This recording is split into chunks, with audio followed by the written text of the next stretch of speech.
Hi viewers, இன்றைக்கான வீடியோவில் என்ன நடக்கலாம்னு சொல்லிட்டு பார்க்கலாம். வீடியோக்குள்ளே போகிறதுக்கு முன்னாடி நம்ம சேனலை லைக் அண்ட் சப்ஸ்கிரைப் பண்ணிவிட்டு கொஞ்சம் சப்போர்ட் பண்ணுங்கள். வாங்க இப்போ வீடியோக்குள்ளே போகலாம். ரோகிணியோட பிரச்சனை ஒரு வழியாக முடிஞ்சதுன்னு பார்த்தா இப்போ அடுத்த பிரச்சனை ஸ்டார்ட் ஆகிடுச்சு. என்னடா இது, நம்ம கார்த்திக்கு வந்த சோதனை அப்படின்னு தான் நினைக்க தோணுது. இந்த சைடு நம்ம ரேவதி நல்லா தூங்கிட்டு இருக்கும்போது அவங்களுக்கு ஒரு கனவு வருது. சாமுண்டீஸ்வரி கோவமாக வந்து கார்த்தியை ஷூட் பண்ணுற மாதிரி. அந்த கனவு வந்ததுமே நம்ம ரேவதி பயத்தில் அலர் அடிச்சுட்டு எந்திரிக்கிறாங்க. என்னது இது, விடிய காலம் 4 மணிக்கு நம்மளுக்கு இந்த ஒரு கனவு வந்திருக்கே. காலையில் கனவு பழிக்கும்னு சொல்லுவாங்களே, ஒருவேளை கார்த்திக்கு அம்மானால எதுவும் ஆபத்து இருக்கா, நம்ம சரி கார்த்தியை போய் பார்ப்போம் அப்படின்னு சொல்லிட்டு ரேவதி கார்த்தியை போய் பார்க்குறாங்க.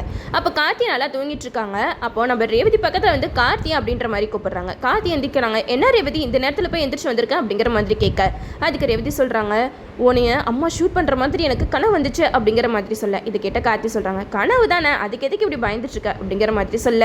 அதுக்கு ரேவதி சொல்லுவாங்க, இல்லை கார்த்தி, எனக்கு என்னமோ பயமாக இருக்குது, ஏதோ தப்பு நடக்க போகிற மாதிரி எனக்கு தோணுது அப்படிங்கிற மாதிரி சொல்ல. அதுக்கு கார்த்தி சொல்கிறாங்க, நீ எதுக்கும் பயப்படாதா, அதெல்லாம் ஒன்றும் ஆகாது அப்படின்னு சொல்லிட்டு சமாதானப்படுத்துகிறாங்க. மறுநாள் காலையில் நம்ம சாமுண்டீஸ்வரிக்கு கோயிலில் ஏதோ புதையல் கிடைக்குது. அந்த புதையலை வீட்டுக்கு எடுத்துகிட்டு வந்து வைக்கிறாங்க. அப்போ சாமுண்டீஸ்வரி சொல்கிறாங்க, இந்த ஒரு நாள் நைட் இந்த புதையல் நம்ம வீட்டிலே இருக்கட்டும் அப்படின்னு சொல்ல. இதை கேட்ட கார்த்தி சொல்கிறாங்க, இல்லாத எனக்கு என்னமோ இது சரியாக வரலை, இந்த மாதிரி புதையலெல்லாம் வீட்டில் வச்சா கண்டிப்பாக ஏதாவது பெரிய பிரச்சனை வரும் அப்படிங்கிற மாதிரி சொல்ல. அதுக்கு சாமுண்டீஸ்வரி சொல்கிறாங்க, இந்த ஒரு நாள் நைட்டு இந்த புதையல் இந்த வீட்டில் இருந்தால் எதுவும் பிரச்சனை வராது, யாரும் எதுக்கும் பயப்பட வேணாம், இந்த புதையலை கொண்டு போயிட்டு பூஜை ரூமில் வச்சு லாக் பண்ணுங்க அப்படிங்கிற மாதிரி சொல்ல. அதை கேட்டால் எல்லாருமே அந்த புதையலை எடுத்துகிட்டு போயிட்டு பூஜை ரூமில் வச்சிடறாங்க. அந்த சாவியையும் சாமுண்டீஸ்வரி எடுத்துகிட்டு போகிறாங்க. அப்போது நம்ம மயில்வாகனம் வந்து கார்த்திகிட்ட சொல்கிறாங்க, ஏப்பா கார்த்தி, நீ எதுவும் தேவையில்லாமல் பேசிக்கிட்டு இருக்காத, உன் பேச்சை அத்தை கேட்க போகிறதும் கிடையாது, விடு, என்ன வருதோ அதை அவங்களே அனுபவிக்கட்டும் அப்படிங்கிற மாதிரி சொல்ல. இதை கேட்டால் கார்த்தி சொல்கிறாங்க, இல்லை சகல, கண்டிப்பாக இந்த புதையல்னால நம்ம வீட்டுக்கு ஏதாவது பிரச்சனை வரும்னு எனக்கு தோணுது அப்படிங்கிற மாதிரி நம்ம கார்த்தி சொல்லிக்கிட்டு இருக்காங்க. இந்த சைடு நம்ம சந்திரா ரொம்பவே சந்தோஷத்தில் இருக்காங்க. இவ்வளோ நாள் ஆட்டமாடா போட்டிங்க ஆட்டம், இதுக்கப்புறம் பாருடா, இனிமேட்டு நீ இந்த வீட்டிலே இருக்க முடியாத அளவுக்கு நான் பண்ணுறேன், இந்த புதையலை வச்சு நான் எப்படி உன்னை ஓட விடுறேன் பாரு அப்படின்னு சொல்லிட்டு சந்திரா ஒரு பிளானை போடுறாங்க. இந்த சைடு சிவனாண்டிக்கு கால் பண்ணி சொல்கிறாங்க. சிவனாண்டி சொல்கிறாங்க, என்ன சந்திரா இந்த டைமில் போய் கால் பண்ணியிருக்கா அப்படிங்கிற மாதிரி கேட்க, அதுக்கு சந்திரா சொல்கிறாங்க, நம்மளுக்கு சூப்பரான ஒரு ஐடியா கிடச்சிருக்கு, அக்காவுக்கு கோயிலில் புதையல் கிடச்சிருக்கு, அந்த புதையலை எடுத்துகிட்டு வந்து பூஜை ரூமில் தான் பூட்டி வச்சிருக்கா அப்படிங்கிற மாதிரி சொல்ல. இதை கேட்ட சிவனாண்டி வாய் அடிச்சு போயிடுறாங்க. என்ன சந்திரா சொல்கிற, புதையல் கிடச்சிருக்கா, உங்கள் அக்கா சும்மா இருக்க மாட்டாலே, கண்டிப்பாக இதை ஊர் மக்களுக்கு தான தர்மம் பண்ணுறேன்ல கொடுத்துருவா அப்படிங்கிற மாதிரி சொல்ல. இதை கேட்ட சந்திரா சொல்கிறாங்க, இங்கே பாருங்கள், நம்மளுக்கு சூப்பரான ஒரு விஷயம் கிடச்சிருக்கு, இந்த புதையலை வச்சு அந்த கார்த்தி பையனை இந்த வீட்டை விட்டு துரத்திட வேண்டியதான் அப்படிங்கிற மாதிரி சொல்ல. இதை கேட்ட சிவனாண்டி சொல்கிறாங்க, அது எப்படி சந்திரா, அந்த புதையலை வச்சு எப்படி கார்த்தியை இந்த வீட்டை விட்டு துரத்துவேன் அப்படிங்கிற மாதிரி கேட்க, அதுக்கு சந்திரா ஒரு பிளானை சொல்கிறாங்க. இங்கே பாருங்கள், அந்த புதையல் பூஜை ரூமில் தான் இருக்குது, அந்த பூஜை ரூமோட சாவி அக்கா கையில் இருக்குது, அக்கா தூங்கினதுக்கப்புறம் அந்த சாவியை நான் எடுத்துடுறேன், எப்படியாவது அந்த புதையலை கொண்டு போயிட்டு கார்த்தி ஓப்பன் பண்ணியிருக்கான்ல அந்த ஆசிரமத்தில் போய் வச்சுருங்க, கண்டிப்பாக அந்த புதையலை காணோன்னு சொல்லிட்டு எல்லாரும் தேடும்போது கடைசியில் நான் சொல்லுவேன், கண்டிப்பாக இந்த கார்த்தி பையன் தான் எடுத்திருப்பான் அப்படின்னு சொல்லிட்டு இந்த பழியை தூக்கி அவன் மேலே போட்டுருவோம், அந்த ஆசிரமத்தில் தேடி பார்க்கும்போது அந்த புதையல் இருக்கும், அவனும் கையும் காலுமா மாட்டிப்பான், அக்காவும் கோவப்பட்டு கார்த்தியை வீட்டை விட்டு துரத்திடுவா அப்படிங்கிற மாதிரி சந்திரா ஒரு மொக்க பிளானை சொல்கிறாங்க. இதை கேட்டது சிவனாண்டியும், சூப்பர் சந்திரா, இந்த மாதிரி பண்ணால் கண்டிப்பாக கார்த்தி மேலே இந்த ஊர் மக்கள் எல்லாருமே கோவப்பட்டு இந்த ஊரை விட்டே அவனை துரத்தி அடிச்சிருவாங்க அப்படிங்கிற மாதிரி சொல்ல. இதை கேட்ட சந்திராவும், சீக்கிரமாக நான் சொல்கிற நேரத்துக்கு வந்துடுங்க, நான் புதையலெல்லாம் எடுத்துகிட்டு ரெடியாக இருக்கேன் அப்படிங்கிற மாதிரி சந்திரா சிவனாண்டி கிட்ட சொல்லிடுறாங்க. இந்த சைடு சாமுண்டீஸ்வரி எப்படா தூங்குவா அப்படின்னு சொல்லிட்டு சந்திரா நோட் பண்ணிக்கிட்டே இருக்காங்க. ஒரு வழியாக சாமுண்டீஸ்வரி தூங்கினதுக்கப்புறம் சாமுண்டீஸ்வரிக்கு தெரியாமல் அந்த சாமியை எடுத்துகிட்டு வந்து பூஜை ரூமை திறந்து அங்கே இருக்கிற புதையெல்லாம் எடுத்துடுறாங்க. நைட் நேரம் எல்லாரும் தூங்குறாங்களே அப்படின்னு சொல்லிட்டு சந்திரா யாருக்கும் தெரியாமல் அந்த புதையலெல்லாம் சிவனாண்டி கிட்ட கொடுத்துட்றாங்க. சிவனாண்டி முத்துவேல் 2 பேரும் சேர்ந்து அந்த புதையலை கொண்டு போயிட்டு ஆசிரமத்தில் போய் வச்சிடுறாங்க. இது யாருக்குமே தெரியாது அப்படின்னு சொல்லிட்டு சிவனாண்டி முத்துவேல் 2 பேரும் கையை தட்டிட்டு வராங்க. இந்த சைடு மறுநாள் காலையில் கோயில் ஆளுங்கெல்லாம் வந்து அந்த புதையலை நாங்கள் எடுத்துகிட்டு போய் கோயிலே வச்சிடுறோமா அப்படிங்கிற மாதிரி சாமுண்டீஸ்வரி கிட்ட கேட்க, அதுக்கு சாமுண்டீஸ்வரி தாராளமாக போய் வச்சுருங்க அப்படின்னு சொல்லிட்டு பூஜை ரூமை திறந்து பார்க்குறாங்க. அங்கே பார்த்தா புதையலும் இல்லை, ஒன்றும் இல்லை. இதை பார்த்துட்டு சாமுண்டீஸ்வரிக்கு பயங்கர ஷாக்கு. இங்கேருந்து புதையல் எப்படி காணாமல் போயிருக்கோம் அப்படின்னு சொல்லிட்டு பயங்கரமாக ஷாக் ஆகுறாங்க. இதை பார்த்துட்டு சந்திரா சொல்கிறா, என்னக்கா இந்த புதையல்னால நம்மளுக்கு வந்து சோதனை, வேறு யார் எடுத்துருக்க முடியும், இந்த வீட்டு ஆளுங்க தான் கண்டிப்பாக ஏதாவது பண்ணியிருக்கணும் அப்படிங்கிற மாதிரி சந்திரா வந்து கார்த்தி பற்றி ஜாடமடையாக பேசுகிறாங்க.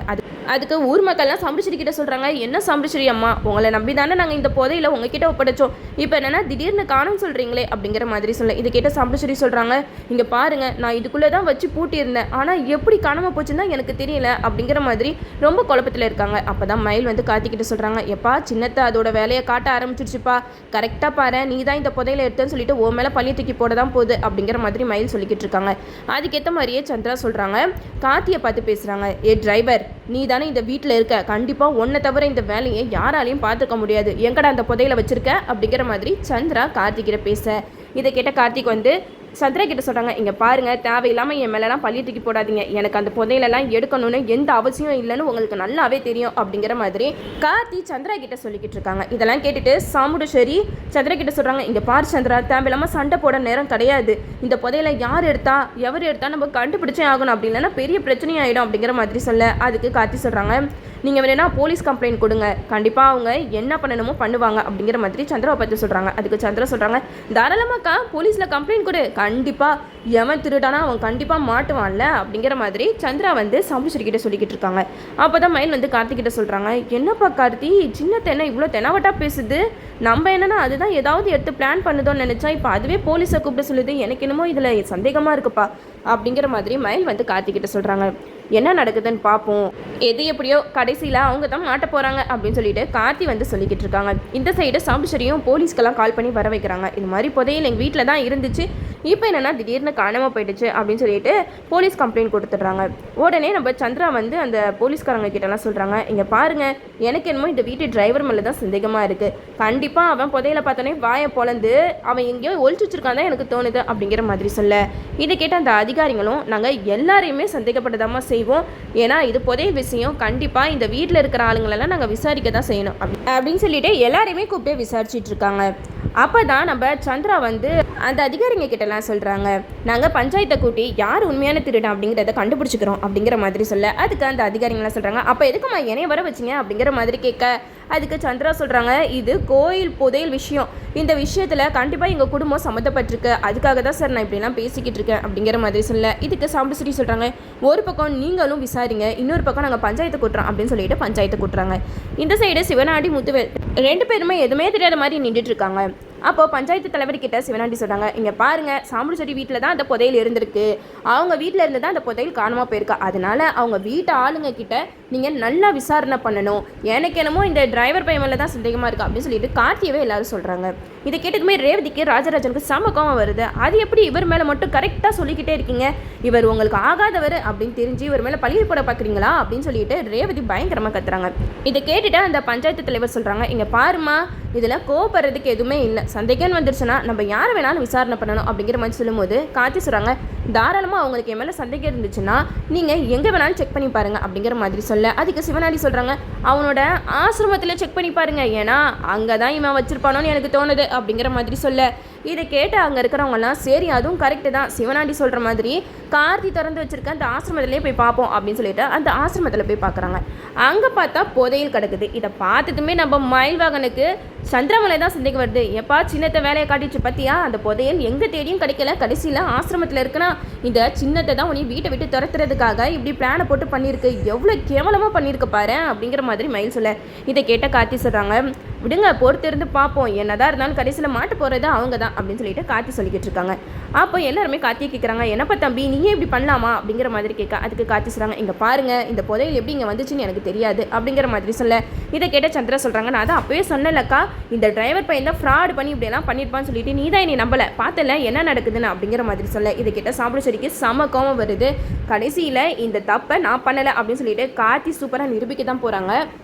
அது மட்டும் இல்லாமல் இவ்வளோ நாளாக ஓடி ஒழிச்சிட்டு இருந்த சந்திரா வந்து இதுக்கப்புறம் சாமுண்டேஸ்வரி கிட்ட தப்பிக்கவே முடியாது, ஏன்னா கோயில் புதையலுக்கெல்லாம் ஆசைப்படுறவர் கார்த்தி கிடையாது அப்படிங்கிறது நம்ம சாமுண்டேஸ்வரிக்கு நல்லாவே தெரியும். ஏன்னா இந்த வீட்டில் சந்திரா தான் கார்த்திக்கு எதிரியாக இருக்கிறவங்க, அதனால சந்திரா கார்த்தி மேலே பழிய போடுறதுக்காக இப்படியெல்லாம் பண்ணியிருக்காங்க அப்படின்னு சொல்லிட்டு நம்ம கார்த்தியும் எல்லா உண்மையும் நிரூபிக்க தான் போகிறாங்க. கடைசியில் நம்ம சந்திரா அசிங்கப்பட்டு அவமானப்பட்டு இந்த பஞ்சாயத்தில் தலை குனிஞ்சு நிற்க தான் போகிறாங்க. அது மட்டும் இல்லாமல் சந்திரா சிவனாண்டியோட கூட்டாளி தான் அப்படிங்கிற உண்மையும் தெரிய வரப்போகுது. இதுக்கப்புறம் நம்ம சந்திராவால் ஓடி ஒளியவே முடியாது.